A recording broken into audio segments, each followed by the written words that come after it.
ሀገራችንን እንወቅ፣ ሃይማኖታችንን እንጠብቅ፣ ገዳማትን እንጎብኝ። ሰላም ጤናን ፍቅርንና በረከትን አንድ ላይ አድርጎ ይስጥልን። ውድ የተከበራችሁና የተወደዳችሁ የሰባት ቴሌቪዥን መርሃ ግብር ተከታታዮች እንደምን ሰንብታችኋል? እንደምንስ አላችሁ? ሁሉ መልካም ነው? ከረጅም ጊዜ በኋላ ድጋሜ ተገናኘን አይደል? እንግዲህ ዛሬ አዲስ ነገር ወደ እናንተ ይዤላችሁ መጥቻለሁ። በእውነትም አዲስ ነገር ነው። ምክንያቱም በነ ቅዱሱ ጊዜ በዛግዌ ስርወ መንግስት ጊዜ የነበሩት እነ ቅዱስ ላሊበላ በ12ኛው መጨረሻ አካባቢና በ13ኛው መቶ ክፍለ ዘመን መጀመሪያ አካባቢ ያሉት እነዛ ንጉስም ቅዱስም ተብለው የተጠሩ ታላላቆቹ ሰዎች ህንፃን የሚታነጸው ከስር ወደ ላይ እንደሆነ አስክደው ከላይ ወደ ታች መስራት እንደሚቻል ያሳዩት ቅዱሳን ናቸው።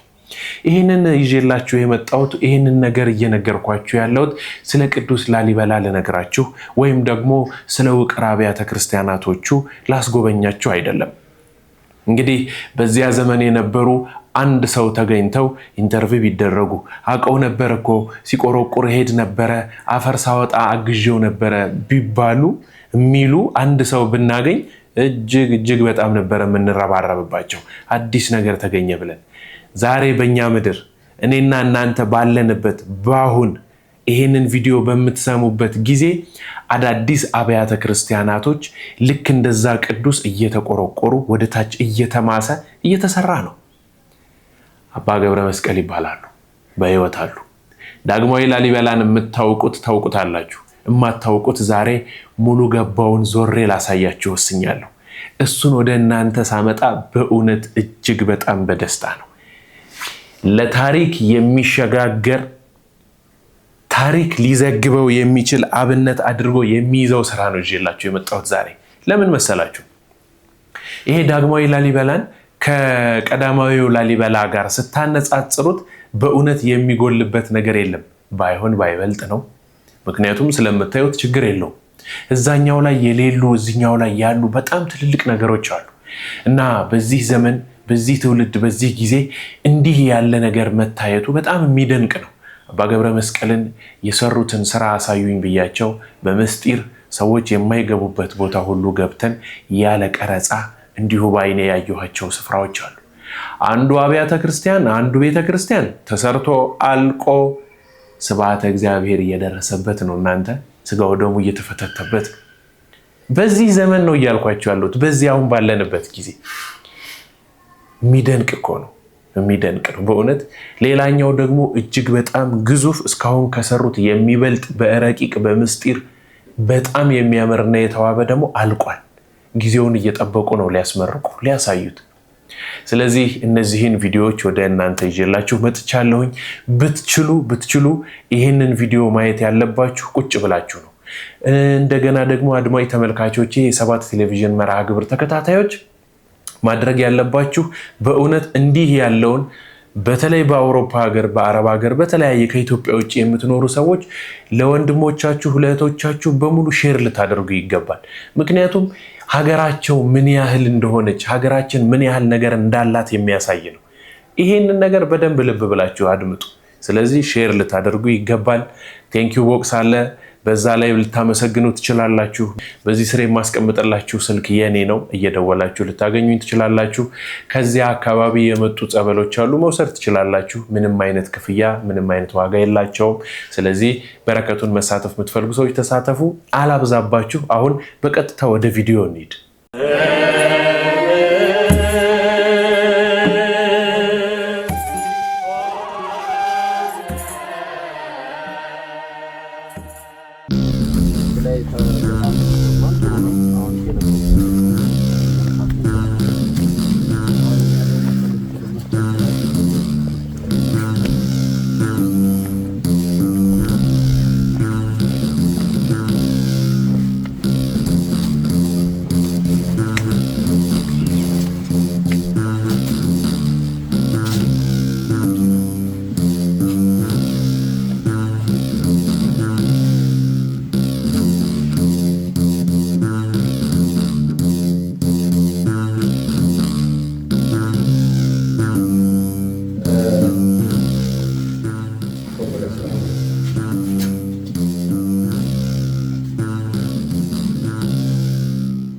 አሁን እዚህ ላይ አሁን የምታዩት ሐላዩ ላይ 3 ማዕዘን ነው። እሱ ላይ የምታዩት 6 ጠርዝ አለ። የስድስቱ ቃላተ ወንጌል ነው። 12 ቅርጾች ይታያሉ። 12 ሐዋርያት ላይኛዋ ክፍል አላት የወንጌል፣ የተኛዋ ደግሞ የኦሪት ምሳሌ ነው። ኦሪት ምሳሌ ናት፣ ወንጌል ደግሞ አማናዊት ናት። አምላካችን ሲመጣ ነቢያቶች የተናገሩትን ከዚያ አንድም እንትን ያለው ነገር የለም። ምክንያቱም አንድም ዝንፍ ያለው ነገር የለም። ምክንያቱም ምሳሌውን ባወቀ አስመስሏል፣ ትንቢቱን ደግሞ ባወቀ አናግሯል ነው። ስለዚህ የላይኛው አሁን ምንድነው? ወንጌል ነው። ከተኛው እዚያ ለምሳሌ እንድርያስ ይታያል፣ ጴጥሮስ ይታያል። 12ቱ ደቂቀ እስራኤል የ12ቱ ሐዋርያት አባት እንደሆኑ ነው መጽሐፍ እንትን የሚያትተው። አሁን ለምሳሌ ቅዱስ ጴጥሮስ ሊቀ ሐዋርያት ነው። ሮቤል ደግሞ በኩር ነው። የእስራኤል የመጀመሪያ በኩር ማን ነው? ሮቤል ነው። አሁን ደግሞ ሊቀ ሐዋርያት ቅዱስ ጴጥሮስ ደግሞ ሊቀ ሐዋርያት ሆኗል ማለት ነው። ዝም ብሎ አይደለም እንትን ያለው። ስለዚህ ቅዱስ ጴጥሮስ ፈተና ደርሶበታል። ፈተና የደረሰበት ምንድነው? 3 ጊዜ አምላኩን ዶሮ ሳይጮህ ክዷል። ሮቤልም የሆነ በያዕቆብ ላይ የደረሰበት ፈተና አለ። ስለዚህ ተመሳስለው ነው፣ ሚስጥሩ ተያይዞ ነው የሚሄደው፣ አይለያይም። ስለዚህ በዚህ ምክንያት አሁን ይሄ ለኛው የደቂቀ እስራኤል ደብረ ጽዮን ሰማያዊት ላይ ስማቸው በ12ቱ እንትን በራፎች ተጽፏል። ከዚያ ደግሞ ሲቀጥል ደግሞ የ12 ሐዋርያቶች አሉ ማለት ነው። 12 ሐዋርያት ሲሆን 12 ወራቶች አሉ። 12ቱ መንበር በሰማያት አለ።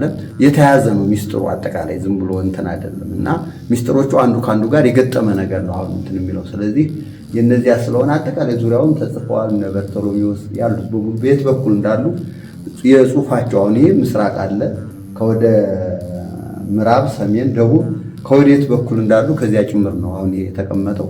ላይ ስታዩ 6 አለ። 6ቱ ቃላተ ወንጌል፣ ሶስትነቱ ደግሞ የሥላሴ ነው እንትን የሚለው። ከዚህ 2 አለ። የዮሴፍና የኒቆዲሞስ ምሳሌ ነው አሁን ያለው።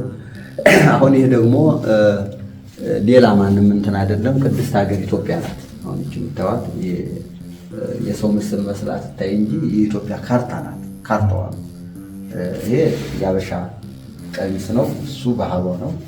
ጀለጆቿን ዘርግታለች። ኢትዮጵያ ታበጽሕ እደዊሃ ሀበ እግዚአብሔር ነው እንትን የሚለው። ይሄ ካርታው የምታዩት የሰማያዊ የሆነው ነው እንትን ያለው። ላይ አስመራ አካባቢ መስቀል አስራለች። እንግዲህ ክርስቲያን ደሴት እንደሆነች የማይካድ ነው። እስከ ጅቡቲ ድረስ ነው አሁን የተቀመጠችው ማለት ነው። እና ካርታዋ ሙሉ ነው፣ ዝም ብሎ የተቀመጠው። ክንፍ አላት፣ ክንፈ ረድኤት ነው። ድንግል ሆይ ጥላት በዝቶብኛልና አንቺ ጠብቂኝ፣ ወደ ወላዲተ አምላክ የምታቀርበው እንትን አላት። ከዚህ ላይ ደግሞ ይሄ የምታዩት አምሳለ ሲኦል። ለምሳሌ አሁን ቤተክርስቲያን የምታስቀምጥልን መንግስተ ሰማያትንም ሲኦልንም ታሳየናለች በመጽሐፍ ላይ። ምክንያቱም ይሄን ብትሰሩ መንገዳችሁ ይሄው፣ ይሄን ብታደርጉ ይሄ ቦታችሁ ይሄው፣ ጽድቅ ለሰሩት መንግስተ ሰማያትን፣ ኃጢአት ለሚሰራ ደግሞ ገሃነም እንትን እንደሚል ይሄ ጥርሶቹ እንትን ብሏል፣ አፉን ከፍቷል። አሁን ይሄ እንግዲህ ምንድነው ውስጡ ላይ ገና አሁን ተጀምሯል።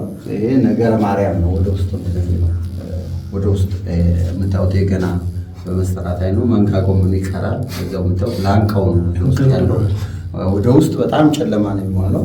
ልክ የዚህኛው ቦታ ቤት እንዳለ ይሄ ነው አጠቃላይ እንትን የሚለው።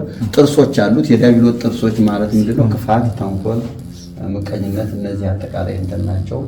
ስለዚህ ከዚህ ነው እንግዲህ ቅዱስ እንትን ወለ እንግዲህ ሀገሪቱ እጇን የዘረጋቸው ማለት ነው አጠቃላይ የሚያሳየው ማለት ነው። እና ባጭሩ ይሄን ይመስላል። አሁን ላይ ያንተ ትንሽ አይጣት ላይ ለማያያዝ ነው። ይሄን እንደጀመረ ነው ከታይ ሌላ ቤተ መቅደስ እንትን ያለው ይሄ ላይ ያው እንትን ብለን ወደ ታያኛው እንትን ለማለት ነው። አሁን እዚህ ስርዓት ቶሎ ይሰራ ጨረስልኝ ማለት እንትን አላቸው። ግን ተያይዞ ነው ሁሉም አንድ ላይ እንትን ማለቅ የሚችለውና በአንድ ላይ ያለው እንትን ብሎ ከታችም ከላይም ከዚያ መስመሩ እንትን ስላለ በዚህ ጉዳይ አጠቃላይ ነው ማለት ነው።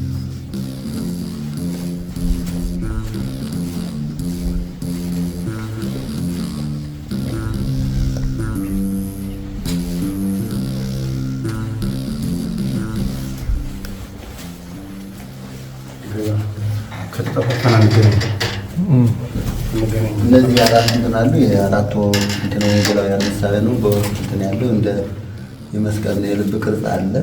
ነገሮች ጋር ከልቦና ማድረግ የኢትዮጵያ ያለው ሰዎች ማለት የሚያስፈልግ ስለሆነ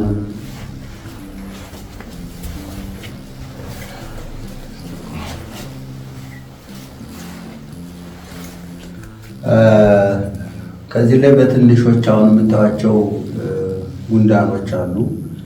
በመጽሐፈ ምሳሌ ላይ ጥበበኛውና ንጉሱ አስተዋዩና የሚገነዘብ የነበረው ጻድቁ ንጉሱ ቅዱስ ያው ሰሎሞን ተናግሯል።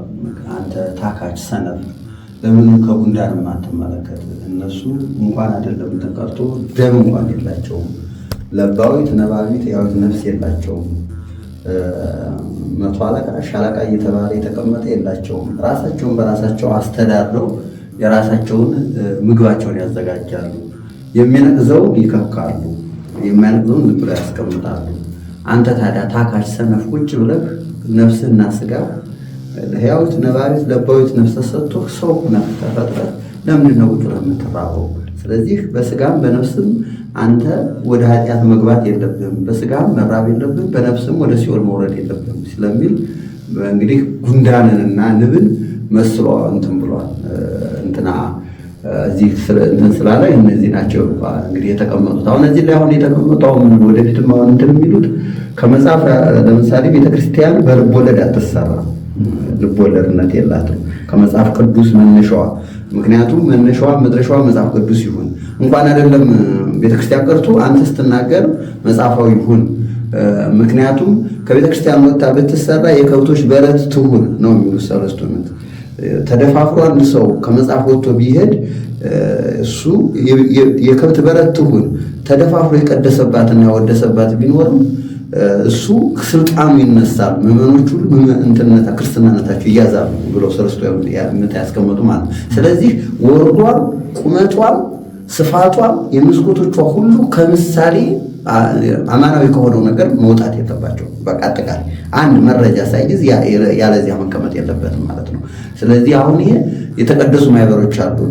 ለምሳሌ እስትንፋሰ ክርስቶስ የተናገሩ ለምሳሌ 5 የተቀደሱ ማህበር የነ ዋኖስ፣ የነ ርግብ፣ የነ በጎች፣ የነ ጉንዳን ግብረ ጉንዳን የተናካሹ ጉንዳን ሳይሆን ግብረ ጉንዳን የሚሉት ሳይሩ እሱ ነው። እነዚህ የተቀደሱ ማህበር ክፎች ማህበር 5 ማህበር አለ የሚላቸዋል። እነሱ ደግሞ የተረገሙ ምክንያቱም በመብል የሚጣሉ እንደ ፍየል፣ ውሻ፣ እንደ ተኩላ የመሰሉ ክፎች ማህበሮች ናቸው ይላቸዋል። ስለዚህ እነዚህን አሁን ቤተክርስቲያን አሁን የምታስቀምጣቸው እነዚህ ለልጆቿ ልታስተምር አሁን እዚህ ላይ የምታዩት አረጋለ አረጉ ዝም ብሎ አይደለም ተቀምጧል። ሰው ይመጣል በቀጥታ ያይና ኢንጂነሪንጎች ምኖች የሚያዩት እንትኑን ነው ቅርሱን ነው። ስለዚህ ይጠይቃሉ። ሲጠይቁ ስለ እምነት ነው የሚነገራቸው ማለት ነው። እና ይሄ ውቅር ላይ በተለይ እንደዚህ አረጎች ናቸው መቀመጥ የሚችሉት። ወደፊት አሁን ታያችሁ ትችላላችሁ። ታች ላይ አሁን የተቀመጠው ምንድነው በሚያስገርም ሁኔታ ከአባታችን አዳም አንስቶ እስከ ኖህ ድረስ በእንስሳዎች ተመስሎ የእንስሳው ወደ ከብት የሚመለስበት እያንዳንዱ የሰው ልጅ ምን እንደሆነ ነው የተቀመጠው ማለት ነው በሚገርም። ስለዚህ እዚህ ላይ አሁን ያሉት እንደዚህ ነው አጠቃላይ አረጎች ያሉት ማለት ነው። አባ ገብረ መስቀል በዚህ ስፍራ ላይ ብቻቸውን ተገኝተው ነው መቆርቆር የጀመሩት። እንዳያችሁት ከሆነ ወይም ደግሞ ቀጥሎ እንደምታዩት አብረው የሚራዷቸው 2 መነኮሳቶች አሉ። እነዛ መነኮሳቶች ግን እሳቸው ሰርተው ከጨረሱ በኋላ አፈሩን ለማውጣት እየገቡ ነው እንጂ የሚራዷቸው አብረው የሚሰሩ ሰዎች አይደሉም። ምን እንደሚያደርጉ በምን እንደሚሰሩ በምስጢር ነው የምናየው አሉ። እንከታተላቸው። አላይ የምታዩት ቴክታና በጥሪቃ የሚባሉ 2 ያው ከወላዲተ አምላክ 7ኛ ትውልድ የሆኑ ደጋግ ሰዎች ነበሩ። ከነሱ አንስቶ ነው ልጅ አጥተው ነበረ። እንግዲህ አምላካቸው ሲጠይቁ አንበሳ እየወለደች እስከ 6 መንግስታ ድረስ ደርሳለች። የመጨረሻው አንበሳ ደግሞ ጨረቃን ወልዳለች። ጨረቃ ደግሞ ፀሐይ ነው የወለደችው። ፀሐይ እንግዲህ ወልደ እግዚአብሔር ከወላዲተ አምላክ የተወለደው ፍጹም ሰው ፍጹም አምላክ የሆነው መሀል ላይ ፀሐይዋ የምታየው ዙሪያዋ ደግሞ ያለችው ጨረቃ ምሳሌ ነው ያለው። የሶስት አለ የሶስትነታቸው። ከዚህ ደግሞ የመስቀል እንትን አለ። ከዚህ 4 ማዕዘን እንትን አለ። አምላክ ለ4 ማዕዘን ዓለም እንደተሰቀለ ነው እንግዲህ ለጋላ ለሻንቅላ ለከሌት ለጥቁር ለነጭ ለቀይ የለም ሰው ለሆነ ሁሉ አይደለም ተቀርቶ ካሉት በላይ ውሻ ሮት እንኳን ገጸ ከረባት እንግዲህ ወንጌል እንደተጠበቀ ነው እንትን የሚለው። እዚህ ላይ ደግሞ የምታዩት ደግሞ 3 ሐረግ ነው። አንዱ ይወርዳል ይወጣል ወርዷል እንደገና ደግሞ ተመልሶ ይወጣል። የምታዩት እሱ የወልድ እግዚአብሔር ነው። ከሰማየ ሰማያት መውረዱ ከድንግል ማርያም የመውረዱ የመምጣቱ ምሳሌ ነው። እንደገና ደግሞ ተነስቶ የማረጉ ከዛ በኋላ ዓለምን አሳልፎ ሁለተኛ እንደገና የመመለሱ ወደ ክብሩ ነው እንትን የሚለው። አንዱ ደግሞ መሀል ላይ ያለው ዝም ብሎ ነው ያለው እሱ ያ ምሳሌ ነው። አንዱ ደግሞ ዝግዝቄው የሚወርድ ሐረግ ነው። እሱ ደግሞ አምላካችን ባረገ በ10ኛው ቀን ጰራቅሊጦስ መንፈስ ቅዱስ ወደዚህ ዓለም መጥቶ እንግዲህ ቤተክርስቲያንን ሐዋርያትን እንዳጽናና ቤተክርስቲያን እንደመሰረተ ነው። አሁን ያጠቃላይ እንትን የሚለው እሱን 8 ባለ 8 እንትን አለች። እሱ በ8ኛው ሺህ 8ቱ ንፋሳት የሚባሉ አሉ። ንፋስ 12 ነው። 4ቱ ንፋሳተ ምሕረት ናቸው። 8ቱ ደግሞ ንፋሳተ መዓት ይባላሉ። ስለዚህ እነዚያ እንደሚወጡ ነው አጠቃላይ እንትን የሚለው። ይሄ ለመጀመሪያ ጊዜ ነው። 4 በ4 ሙሉ ነው። ይሄ እንግዲህ 4 አሁን ለምሳሌ 4ቱ አፍላጋት አሉ፣ 4ቱ ማዕዘን አሉ፣ 4ቱ ኪሩቤል አሉ። አጠቃላይ እነዚህ 4 ሙሉ የሆነ ነገር ነው። 4 ወንጌላውያን አሉ። አጠቃላይ በእነዚህ 4ቱና 4ቱ ሲገናኙ ምን ይፈጥራሉ? አጠቃላይ ስንት ይሆናል? 8 ይሆናል ማለት ነው። ይቻልማ ከዚህ ብቻ ነው ያለችው፣ ከሌላ ቦታ የለም። አሁን ሌላው የዳዊት ኮከብ የሚሏት ባለ 6 ናት። 3 በ3 ማለት ነው። 3 በ3 ነው ያለችው ማለት ነው። ይሄ ግን ምንድነው ባለ 8 ይቻልማ እዚሁ ብቻ እንትን ያለችው እና ይሄ እንግዲህ አሁን ለምሳሌ ምንድነው ባለ 8 እንትን ነው የተቀመጠችው ማለት ነው። አባኔ አንድ ጥያቄ እስኪጠይቅ አቤሜሌክ እዚህ ጋር በደንብ ተመልከት። እሱ ፊት ለፊት የምታየው ዜድ የሚመስል ነገር አለ። ዜድ የሚመስል ነገር ይታያል። ወይም ይሄ ማለት ነው ወደ ላይ ይባል ይሄ ማለት ነው። የዚህ ትክክለኛ ትርጉሙ ምንድን ነው? የዚች ብቻ ለፍታችን ያለችው ያትችባት ወይ ያትችባት ያትችች ምክንያቱም እዛ ላሊበላ ስለሚያዩት ብዬ ነው። ቤተ ማርያም ላይ ልክ እንደዚህ አይነት ነገር አለ መስኮቱ ላይ እዛ ላይ ጥያቄ ያስነሳል ሁሌም እና እዛ ታየዋለህ በደንብ አስተውለህ ለዚህ ነው እዛ ስታየው ጥያቄ ይሆንብሃል አንተ። ይችን ነገር ትንሽ ብቻ ገለጻ ሊሆነ አሁን ይሄ ብታዩት አሁን እዚህ ላይ እንደ መነሻው መስቀል ነው እዚህ ላይ እንትን ያለው። አሁን ይሄ ለምሳሌ ቅርጽ አለ። ይሄ አሁን ይሄ እንዳለ አሁን እዚህ ላይ ሌላ ቅርጽ መጥቷል። እዚህ ላይ እንደዚህ ብንቆርጠው ምን ያመጣል መሰላችሁ? ይህንን ያመጣል። ምክንያቱም አሁን ይሄ አለ ሙሉን ሲመጣ ይሄ አለ እንደዚህ ብሎ አሁን ይችል መስታወት አለች እዚህ አንስታ እስከዚህ ነው የምታዩት የቅርጿ እንትን ማለት ነው። እዚች አንስታ እስከዚች ድረስ እስከዚች ድረስ እስከዚህ ድረስ አያችኋት አይደል? አሁን ቅርጽ የምትባለው አሁን ይችን እንቁረጣት። ለምሳሌ ይችን እንቁረጣት፣ ይችን እንቁረጣት፣ ይችን እንቁረጣት። ይችን ምን አመጣቸው ታች ላይ ለብቻዋ እንደ መስቀል ነው የመጣቸው። ሚስጥሩ ግን አሁን ይሄ ሚስጥር አለ አይደል? አሁን ያልኳችሁ አሁን ይሄ ያረጋል እየወረደ እየወጣ ያልኳችሁ እዚህ መጣ አይደል? ያው ለምሳሌ ከዚህ ተነሳ እንዴት ይወርዳል ይወጣል። ከዚህ መጣ አይደል? ቀጠለ ያያችሁት ነው አይደል? እንደዚህ እያለ ነው የሚቀጥለው በሙሉ። ይሄ የመውረዱ የመውጣቱ ምንድነው? ከሰማያ ሰማያት የመውረዱ የመምጣቱ ወደዚህ ዓለም ከዛ በኋላ ከድንግል ማርያም ሰው መሆኑ ከዛ የማረጉ ተነስቶ የማረጉ ከዛ ደግሞ ዓለምን ለማሳለፍ የመምጣቱ እዛ ዓለምን አሳልፎ የመመለሱ ምሳሌ ነው። ይሄኛው ይቺ ደግሞ አንዷ 3ኛው አረጋች ተዋታላችሁ ያት እንዲህ ብላ ዝግዝቅ ነው የምትወደው ደግሞ ይቺ ብላ ወረደች መጣች አይደል? ይቺ ደግሞ የመንፈስ ቅዱስ ነው። የመንፈስ ቅዱስ እንግዲህ አምላክ ባረገ ወደዚህ ዓለም ደግሞ በ10ኛው ቀን የመምጣቱ ማለት ነው። ይሄኛው ደግሞ አንዱ ዝም ብሎ የተቀመጠ ተዋታላችሁ አይደል? ያ ምሳሌ ወዚህ ታዋታላችሁ አይደል? ሐምሃል ላይ ሁሉም እንደው እዚህ ላይ ነው ሰርቷል። አይታዩትም ቅርጹ እዚህ ይሄም ሲወጣም ያንኑ ቅርጽ ነው ያመጣው። ይሄ ያው እንትን ያወጣበት እንጂ ያንኑ አሁን ለምሳሌ ይሄ እዚህ ላይ ተቋረጠ አይደል? ይቼቱ አይደል? ይሄ እዚህ ሲቋረጥ ነው። ምክንያቱም አረግ የሆነ ነገር እንትን ሲል ይቆረጣል። አሁን የሆነ አረገዳችሁ ዳር ላይ ስትደርሱ ምን ያመጣል መሰላችሁ? የመቆረጥ እንትን አለ ይቋረጣል። አሁን ይሄ መጣ ዝግዝግ ብንቀጥል ይቀጥላል አረው ከዚህ ላይ ግን ሲቋረጥ ግን የዚህን አይነት እንትን ይመጣል። ስለዚህ እነዚህ አይነቶች ላይ ብዙ ጊዜ ጥያቄዎች አሉ። ግን እዚህም ብቻ ሳይሆን እንትና ይምርሃነ ክርስቶስ አሁን ይምርሃነ እናገራል ጥያቄውን ስለምናገር ለምን እንደጠየቁም በኋላ እናገራል። ከዚያች ላይ አሁን ታገኙታላችሁ ከዚያ ውስጥ ማለት ነው። ስለዚህ ምሳሌው እንዳጠቃላይ ይህንን ነው የተቀመጠው ማለት ነው። ስለዚህ አሁን ምንድነው አሁን አጠቃላይ ይሄን ምንድነው ብዙ ጊዜ ጥያቄ የምነሳው ምንድነው ይቺ ሌላ ቦታዎች ላይ ውጭ ሄደው የሆነ አርማ ያደረጉት አለ በውጭ ሀገር ስዋስቲካ የሚባል ለምሳሌ እኛ አሁን የምናየው አንደኛ ምን አለ መሰላችሁ አሁን ለምሳሌ 3 አርማን ይጠቀማሉ። 3 ከአራት የጎደለ ነው ማለት 3ን ይጠቀማሉ። 3ን ስለተጠቀሙኛ ስላሴን አንተው ማወቅ ያለበት እሱ ትክክል ልክ እንደ ሬንቦ ማለት ለምሳሌ እነሱን ይሄ ከኛ አርማ ሰርቀው ወስደው የኛ ነው ለማለት ትልቅ እንትን አላቸው። አሁን ለምሳሌ ጤፍን አስመዝግበዋል የኛ የኛ እንትን ብለው ማለት ነው።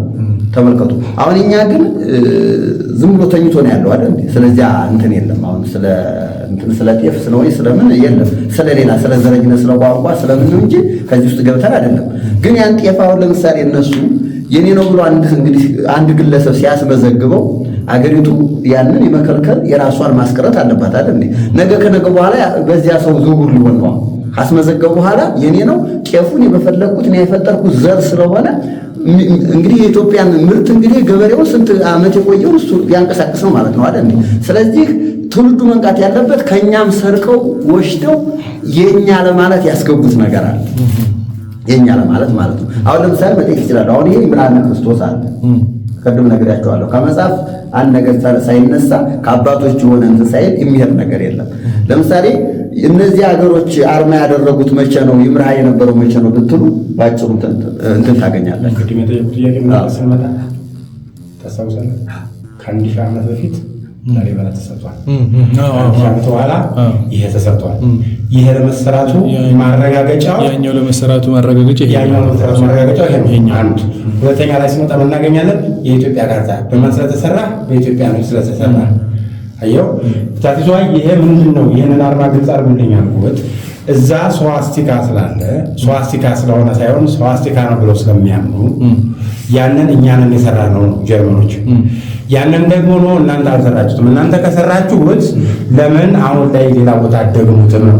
ሌላ ቦታ እንኳን ባይሰራ ለምን እዛው ጀርመን በርሊን ላይ አልሰራችሁትም ነው። እኛ ግን በእኛ በኢትዮጵያኖች በላሊበላ ዘመነ መንግስት መሰራቱን ይኸው እዚህ ላይ እያሳየን ነው። እሱ ስሩታ ላይ የሚያወጥ ችግር ስላይ ነው። ግን ቸቃር ያልኩ ይህንን አይተህ ያንተ ያለ ነው።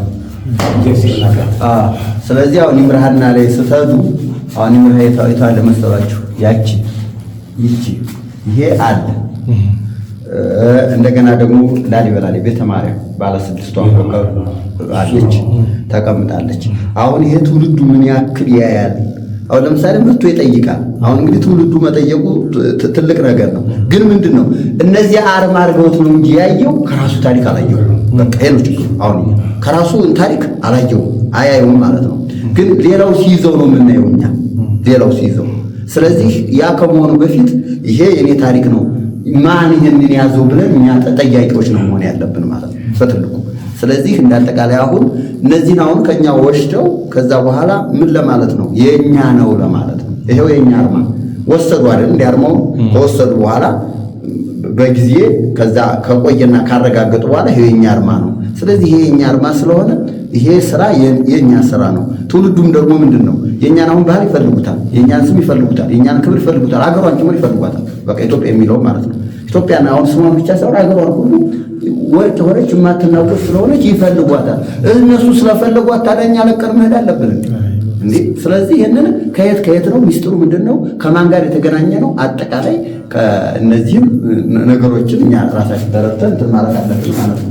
እሺ እኔም ትንሽ ጣል ላድርግ መሰለኝ።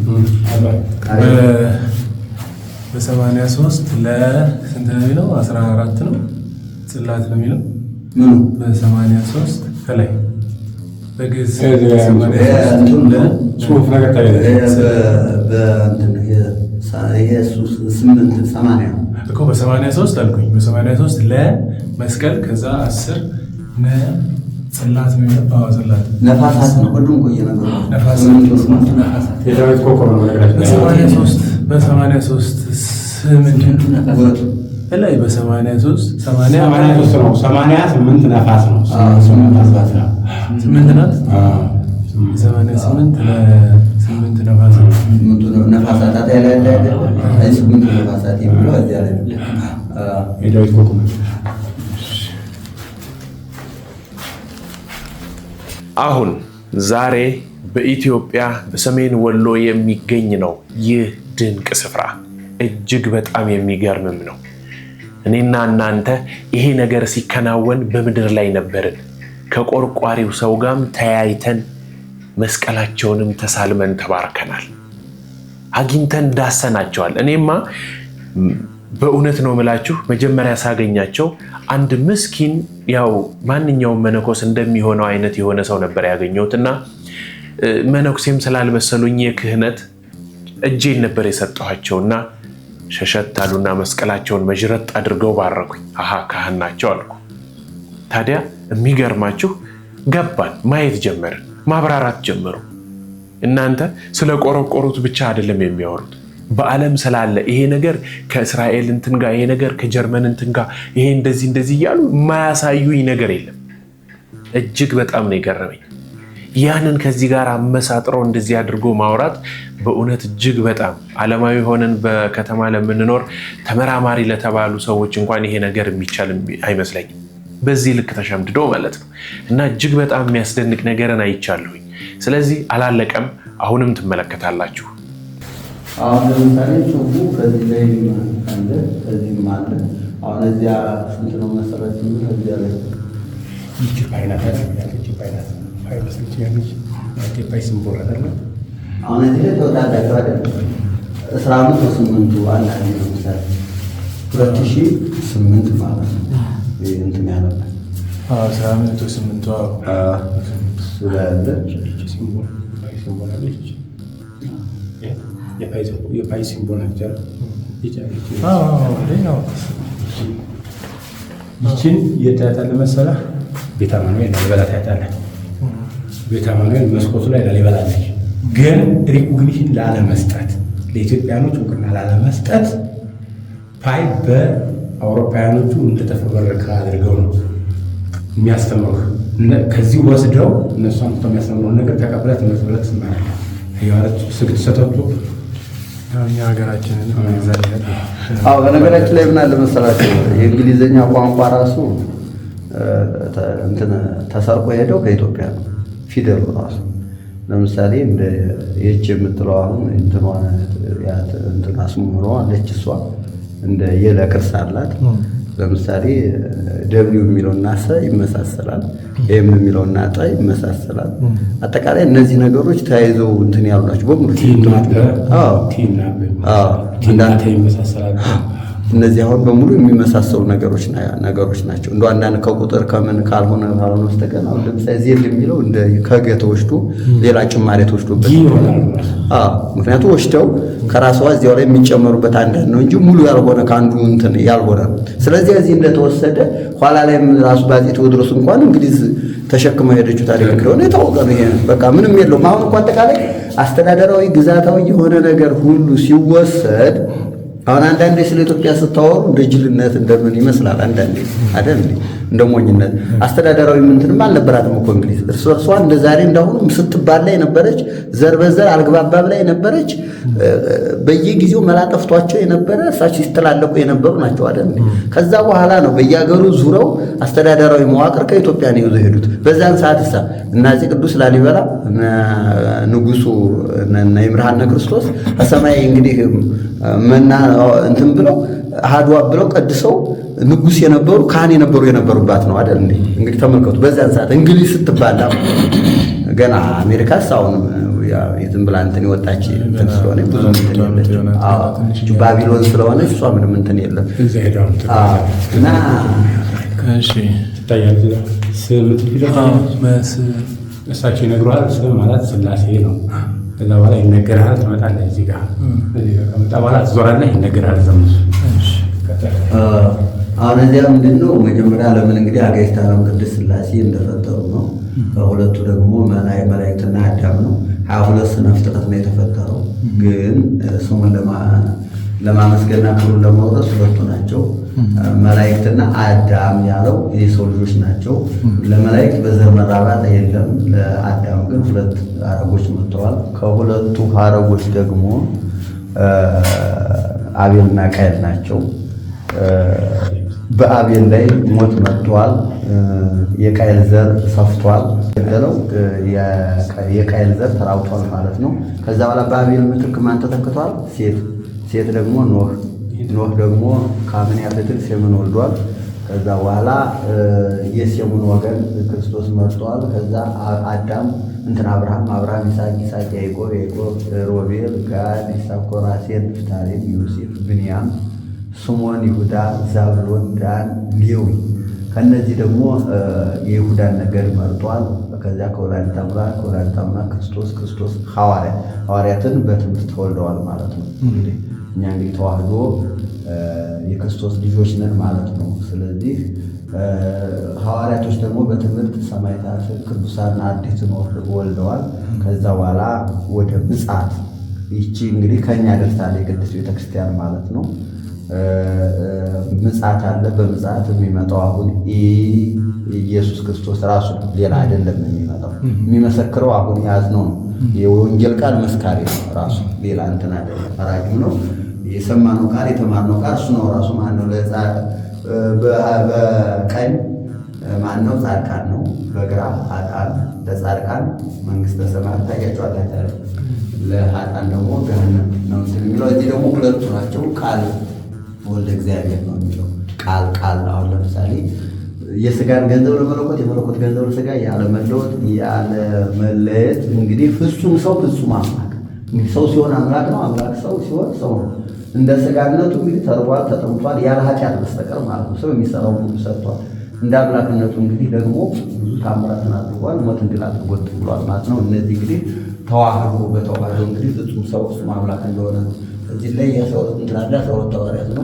እዚያ ላይ ደግሞ ስም የምታወጣልኝ ሥላሴ ነው። ከሦስቱ አካል አንዱ ወልድ በልዩ አካል እንግዲህ ከሦስትነቱ ሳይለይ ሰማይ ዳግሚት ከወላዲተ አምላክ ሰማይ ዳግሚት ከተባለችው ሰው እንደሆነ መስቀሉ ታያቸዋል። እንደተሰቀለ እንደተቀበረ ትንሣኤ ዕርገት ሲያርግ 4 አልሆነም። ወደዚህ ዓለም ሲመጣ ደግሞ ከሦስትነቱ አልጎደለም ማለት ነው። እዚያ 7ቱ ተአምራት ነው። 7 እንትናለ 7ቱ ተአምራት ምሳሌ ከወዲያ ደግሞ ያለ ወዲያ 3ቱ ባለ 3 የተገናኘ ያለ ከወዲያ በኩል ያለች እንትናት ነች።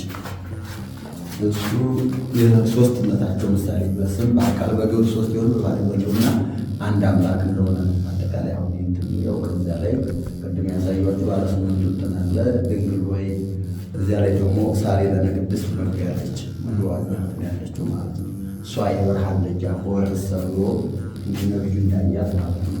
ስለዚህ አጠቃላይ እነዚህ ያሉባቸው ደግሞ ባለ 8 ላይ 8 ፓሳት ምሳሌ ቅድም ያሳየኋቸው የባለ 8 ቃል ነው።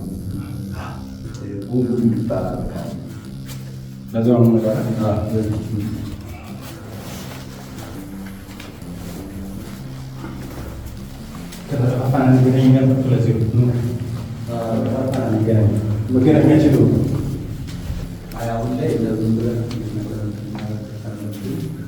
የታሪክ ተወቃሽ እንዳንሆን ስል እማጸናችኋለሁ። አንዳንድ ጊዜ ምን አይነት ጥያቄዎች በጭንቅላቴ ይመጣሉ መሰላችሁ?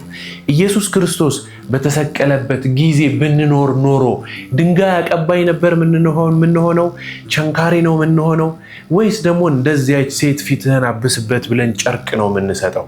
ወይስ ውሃ እናቀብልለት ይሆን? ከረጋሚዎቹ፣ ከሰቃዮቹ፣ ከገራፊዎቹ፣ ከገፍታሪዎቹ፣ ከምራቅ ተፊዎቹ እንሆናለን?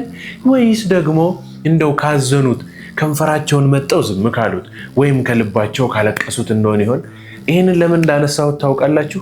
አሁን እኔና እናንተ እየተያየን ባለንበት በዚህ ዘመን ጊዜ ነው ይሄ ህንፃ የታነጸው። ህንፃ ቤተክርስቲያኑ ይሄ ወደ ውስጥ ተምሶ የተሰራው እኔና እናንተ ባለንበት። ስለዚህ የታሪክ ተወቃሽ ማትሆኑት እንዴት ቢሆን መሰላችሁ? ስፍራው ላይ በመሄድ በመባረክ በረከት በማግኘት እሳቸው የሚፈልጉትን ነገር በማቅረብ የምትችሉትን ያህል ማገዝ ያስፈልጋል።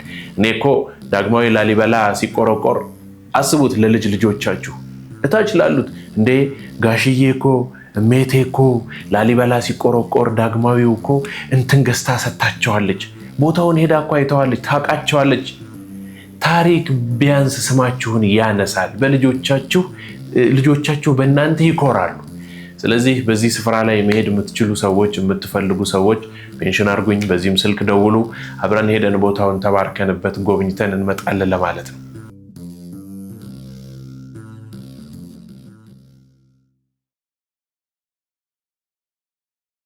እንግዲህ አዘጋጅቼ ያቀረብኩላችሁ የዛሬው የገዳማትን እንጎብኝ የሚል መርሃ ግብሬ በዚህ ተጠናቋል። ሌላ